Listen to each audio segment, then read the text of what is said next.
संभल के कुछ लोग आए थे हमसे मिलने जो मृतकों के परिवार के सदस्य थे। उसमें 2 बच्चे थे, अदनान और उजैर। आप सुनिए। उसमें 2 बच्चे थे, अदनान और उजैर। एक बच्चा मेरे बच्चे की उम्र का है, दूसरा उससे छोटा 17 साल का है। दर्जी के बेटे थे।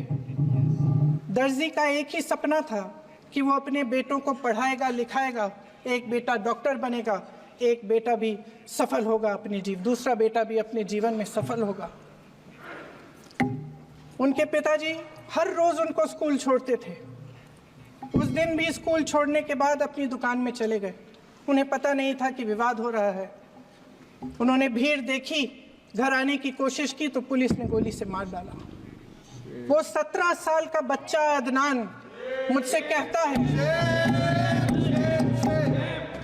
वो 17 साल का बच्चा अदनान मुझसे कहता है कि मैं बड़ा होकर डॉक्टर बन के दिखाऊंगा, मैं अपने पिता का सपना साकार करूंगा। ये सपना, ये आशा उसके दिल में हमारे संविधान ने डाली। अध्यक्ष महोदय, हमारे देश के करोड़ों देशवासियों के संघर्ष में, अपने अधिकारों की पहचान में, इनकी कठिन से कठिन परिस्थितियों से लड़ने की अपार हिम्मत में और देश से न्याय की अपेक्षा में हमारे संविधान की ज्योत जल रही है। मैंने हमारे संविधान की ज्योत को जलते हुए देखा है और इसके साथ साथ ये भी समझा है कि हमारा संविधान एक सुरक्षा कवच है, एक ऐसा सुरक्षा कवच है जो देशवासियों को सुरक्षित रखता है, न्याय का कवच है, एकता का कवच है और अभिव्यक्ति की आज़ादी का कवच है। दुख की बात यह है कि मेरे सत्ता पक्ष के साथी जो बहुत बड़ी बड़ी बातें करते हैं, इन्होंने इन 10 सालों में ये सुरक्षा कवच, सत्ता पक्ष के मेरे साथियों ने ये सुरक्षा कवच तोड़ने का पूरा प्रयास किया है। संविधान में सामाजिक, आर्थिक और राजनीतिक न्याय का वादा है। ये वादा एक सुरक्षा कवच है जिसको तोड़ने का काम शुरू हो चुका है। लैटरल एंट्री और निजीकरण के जरिए ये सरकार आरक्षण को कमजोर करने का काम कर रही है।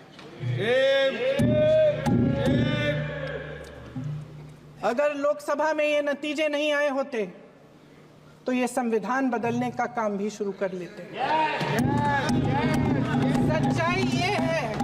सच्चाई ये है अध्यक्ष महोदय कि आज संविधान बार बार इसलिए कह रहे हैं क्योंकि इस चुनाव में इनको पता चल गया कि इस देश की जनता ही इस संविधान को सुरक्षित रखेगी, कि इस चुनाव में हारते हारते जीतने से इन्हें एहसास हुआ कि ये संविधान बदलने की बात इस देश में नहीं चलेगी। आज जनता की मांग है कि जाति जनगणना हो। सत्ता पक्ष के मेरे साथी ने इसका जिक्र किया। ये जिक्र भी आज इसलिए हो रहा है क्योंकि चुनाव में ये नतीजे आए। ये जाति जनगणना इसलिए जरूरी है ताकि हमें पता चले कि किसकी क्या स्थिति है और नीतियां उस हिसाब से बने। इनकी गंभीरता का प्रमाण ये है कि जब चुनाव में पूरे विपक्ष ने जोरदार आवाज उठाई कि ये जाति जनगणना होनी चाहिए, तो इनका जवाब देखिए। इनका जवाब भैंस भाग भैंस चुरा लेंगे, मंगलसूत्र चुरा लेंगे, इनका ये जवाब था।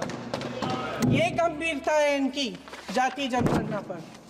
महोदय, हमारे संविधान ने आर्थिक न्याय की नींव डाली, किसानों, गरीबों और को जमीन बांटी, भूमि सुधार किया, जिसका नाम लेने से कभी कभी आप झिझकते हैं और कभी कभी उनका नाम धड़ाधड़ इस्तेमाल किया जाता है अपने आप को बचाने के लिए।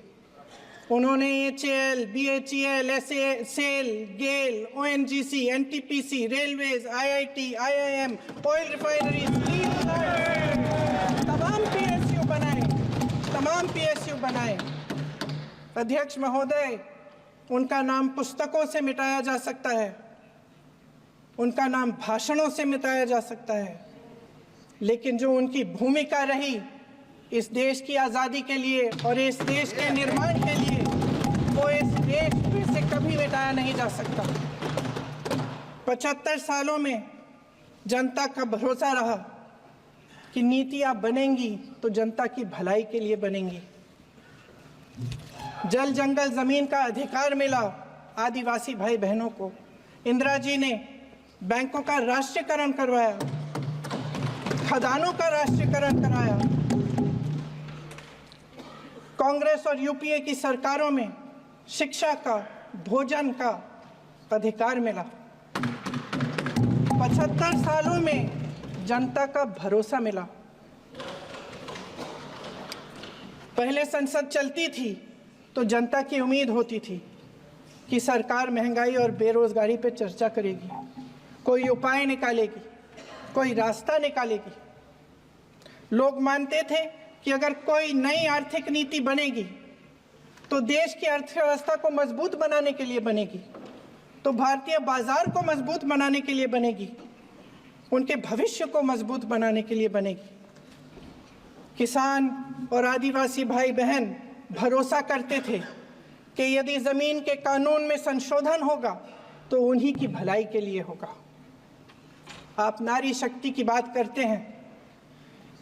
आज चुनाव की वजह से शायद इतनी बातचीत हो रही है नारी शक्ति के बारे में, क्योंकि हमारे संविधान ने महिलाओं को यह अधिकार दिया, उनकी शक्ति को परिवर्तित किया वोट में।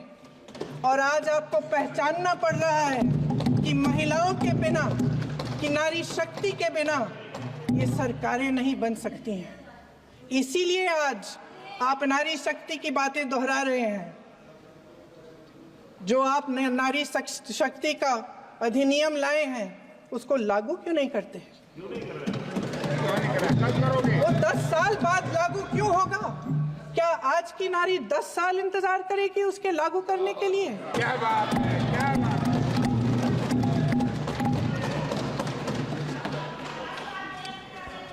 आज संसद में बैठे हुए सत्ता पक्ष के मेरे साथी ज्यादा से ज्यादा अतीत की बातें करते हैं। 1921 में क्या हुआ, कब हुआ, नेहरू जी ने क्या किया। अरे वर्तमान की बात करिए, देश को बताइए आप क्या कर रहे हैं, आपकी जिम्मेदारी क्या है? कि सारी जिम्मेदारी जवाहरलाल नेहरू की है। अध्यक्ष महोदय जी, ये सरकार आर्थिक न्याय का सुरक्षा कवच तोड़ रही है। आज संसद में बैठी ये सरकार बेरोजगारी और महंगाई से जूझ रही हमारी जनता को क्या राहत दे रही है। कृषि के कानून भी बड़े बड़े उद्योगपतियों के लिए बन रहे हैं। सही MSP को छोड़िए, DAP तक नहीं मिल रहा है।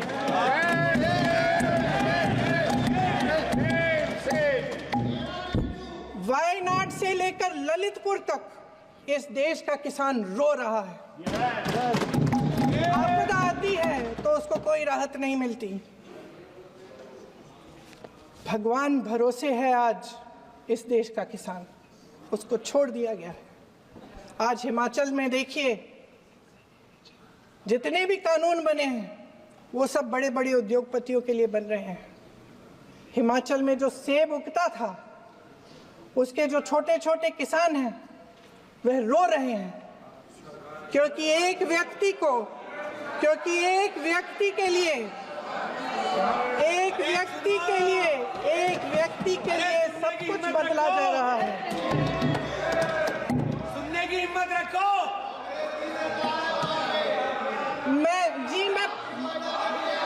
अध्यक्ष महोदय जी,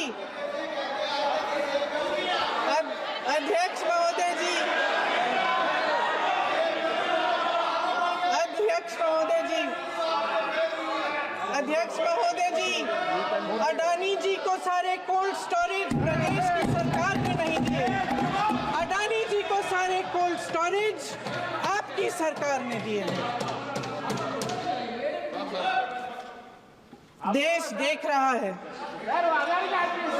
देश देख रहा है कि एक व्यक्ति को बचाने के लिए 142 करोड़ देश की जनता को नकारा जा रहा है। सारे बिजनेस, सारे संसाधन, सारी दौलत, सारे मौके एक ही व्यक्ति को सौंपे जा रहे हैं। सारे बंदरगाह, एयरपोर्ट्स, सड़कें, रेलवे का काम, कारखाने, खदानें, सरकारी कंपनियां सिर्फ एक व्यक्ति को दी जाए।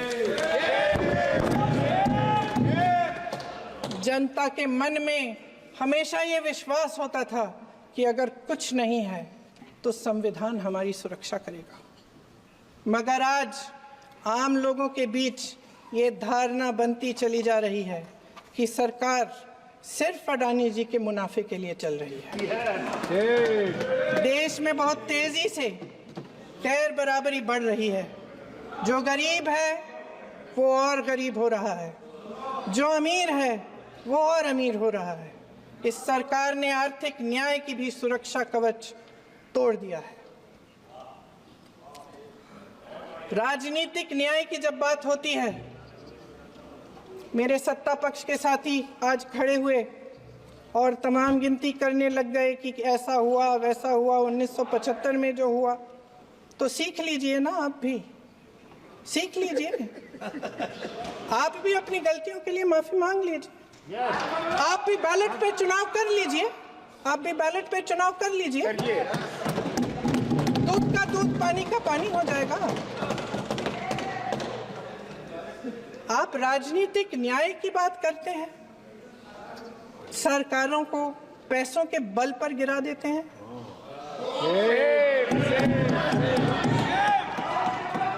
मेरा आग्रह है कि अपन संविधान में सकारात्मक बोले।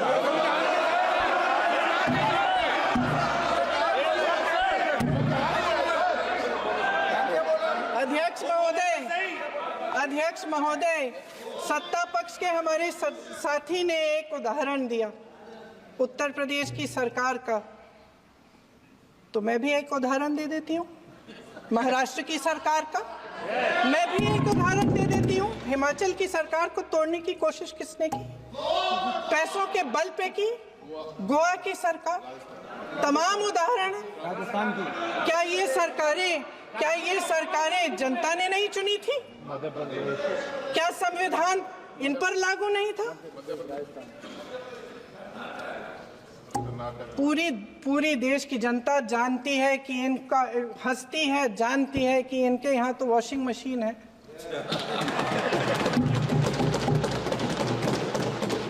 जो यहाँ से वहां जाता है वो धुल जाता है।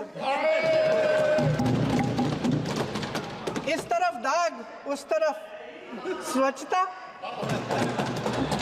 और मेरे कई ऐसे साथी हैं जो इस तरफ होते थे उस तरफ चले गए, मुझे दिख भी रहे हैं, वॉशिंग मशीन में शायद धुल गए हैं। अध्यक्ष महोदय, जहां भाईचारा और अपनापन होता था, जहां हमारे संविधान ने एकता का सुरक्षा कवच दिया था, वहां शक और घृणा के बीज बोए जा रहे हैं। एकता का सुरक्षा कवच तोड़ा जा रहा है।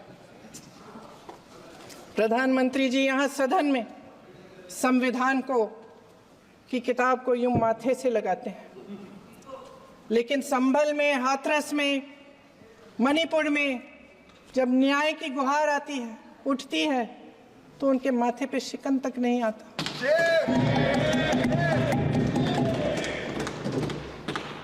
शायद समझ नहीं पाए हैं कि भारत का संविधान संघ का विधान नहीं है।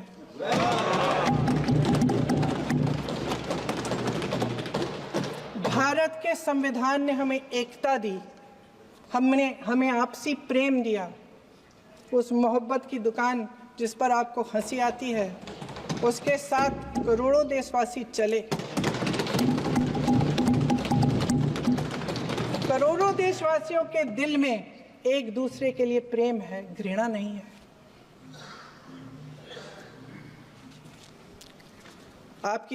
इनकी जो विभाजनकारी नीतियां हैं, उसका नतीजा हम रोज देखते हैं। राजनीतिक फायदे के लिए संविधान को छोड़िए, देश की एकता को भी ये रख नहीं सकते, इसकी सुरक्षा नहीं कर सकते। हमने संभल में देखा, मणिपुर में देखा। दरअसल इनका कहना है कि अलग अलग इस देश के अलग अलग हिस्से हैं, कैमरा लेकिन हमारा संविधान कहता है कि ये देश एक है और ये देश एक रहेगा। जहां खुला विवाद होता था, अभिव्यक्ति का सुरक्षा कवच होता था, इन्होंने भय का माहौल पैदा किया है। सत्ता पक्ष के मेरे साथी अक्सर 75 सालों की बात करते हैं, लेकिन इन 75 सालों में ये उम्मीद, आशा, ये अभिव्यक्ति की ज्योति कभी थमी नहीं, कभी बुझी नहीं। इस देश की जनता ने खुलकर आलोचना की, निडर होकर धरने किए, प्रदर्शन किए। जब जब जनता नाराज हुई, तब तब सत्ता को ललकारा, उसे चेतावनी दी, बड़े से बड़े नेताओं को कटघरे में खड़ा किया, उनसे जवाब मांगा, न्याय मांगा। इस देश के छोटे छोटे से नुक्कड़ की दुकानों में, चाय की दुकानों में, इस देश के घरों में, गलियों में, मोहल्लों में, अखबारों में, प्रकाशन घरों में, न्यायपालिकाओं में चर्चा कभी बंद नहीं हुई। लेकिन आज ये माहौल नहीं है। आज जनता को सच बोलने से डराया जाता है, धमकाया जाता है। पत्रकार हो या विपक्ष का नेता हो या किसी यूनिवर्सिटी का प्रोफेसर हो, छात्र संघ हो या कर्मचारियों का संगठन हो, सबका मुंह बंद कराया जाता है। किसी पे ईडी, किसी पे सीबीआई, किसी पे इनकम टैक्स, फर्जी मुकदमे लगवाए जाते हैं, जेल में डाल दिया जाता है, विपक्षी नेताओं को जेल में डाल दिया जाता है, उनको सताया जाता है। किसी को नहीं छोड़ा इस सरकार ने। देशद्रोही कह कह के उत्तर प्रदेश में मुझे याद है कुछ अध्यापिकाएं प्रदर्शन कर रही थी, उन पर मुकदमा डाल दिया देशद्रोही का, उन्हें देशद्रोही कह दिया। इन्होंने देश का पूरा माहौल भय से भर दिया है। इनकी मीडिया की मशीन झूठ फैलाती है, तरह तरह के आरोप लगाती है, और शायद वह भी भय में ही है। महोदय, मैं इस सदन को याद दिलाना चाहती हूं कि ऐसा डर का माहौल देश में अंग्रेजों के राज में था। जब इस तरफ बैठे हुए गांधी की विचारधारा वाले लोग आज़ादी की लड़ाई लड़ रहे थे और उस तरफ वाली विचारधारा वाले लोग भय में रहकर अंग्रेजों के साथ साठ-गांठ कर रहे थे। लेकिन अध्यक्ष महोदय, भय का भी अपना स्वभाव होता है। भय फैलाने वाले हमेशा भय का खुद शिकार बन जाते हैं। ये प्रकृति का नियम है। आज इनकी भी यही हालत हो गई है। भय फैलाने के इतने आदी हो गए हैं कि खुद भय में रहने वाले हैं, चर्चा से डरते हैं, आलोचना से घबराते हैं। कई दिनों से हम मांग रहे हैं कि चर्चा करिए, लेकिन चर्चा करने की हिम्मत ही नहीं है।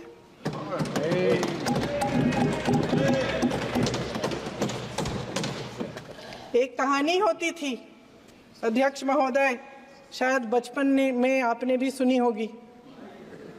राजा भेष बदलकर बाजार में आलोचना सुनने जाता था।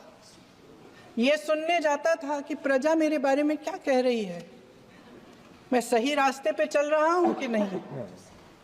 लेकिन आज का राजा, भेष तो बदलते हैं आज के राजा, शौक तो है उनको भेष बदलने का, लेकिन न जनता के बीच जाने की हिम्मत है और न आलोचना सुनने की। महोदय, मैं तो सदन में नहीं हूं। सुनो महोदय, कौन से महोदय, महोदय, जनता में बहुत विवेक है, ये सही है।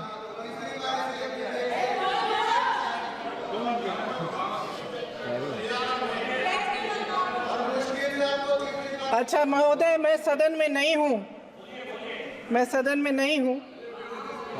कुछ हाँ ठीक है, मैं सदन में नहीं हूं, मात्र 15 दिनों से आ रही हूं। लेकिन मुझे ताज्जुब होता है कि इन 15 दिनों में इतनी बड़े बड़े इश्यूज हैं, इतनी बड़ी बड़ी बातें हैं, प्रधानमंत्री जी मात्र एक दिन के लिए शायद 10 मिनट के लिए दिखे हैं सर।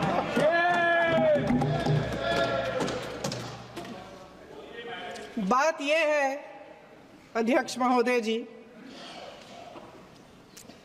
कि ये देश भय से नहीं, साहस और संघर्ष से बना है। इसको बनाने वाले देश के किसान, जवान, देश के करोड़ों मजदूर और गरीब जनता है। संविधान इनको साहस देता है। मेहनती मिडिल क्लास है और इस देश के जो करोड़ों देशवासी हैं, जो रोजाना भयंकर परिस्थितियों का सामना करते हैं, उनको साहस देता है। वायनाड में जो आपदा आई, उसमें एक छोटा लड़का था 17 साल का। 6 घंटों के लिए उसने अपनी माँ को बचाने की कोशिश की। 6 घंटों के लिए आप सोच सकते हैं कि अगर नदी की धारा बह रही है, नाराज है, आप अपनी माँ को पकड़े हो, 6 घंटों के लिए पकड़े रखते हो कि मेरी माँ बच जाएगी और अंत में वो माँ भी बह जाती है। उस लड़के का साहस, उन महिलाओं का साहस जो पीड़ित हैं लेकिन फिर भी अपनी लड़ाई लड़ रहे हैं, उन संभल के बच्चों का साहस जिनके पिताजी अभी अभी गुजर गए लेकिन फिर भी उनके सपनों को साकार करने की हिम्मत है, उनका साहस है। वो साहस इस संविधान ने दिया है।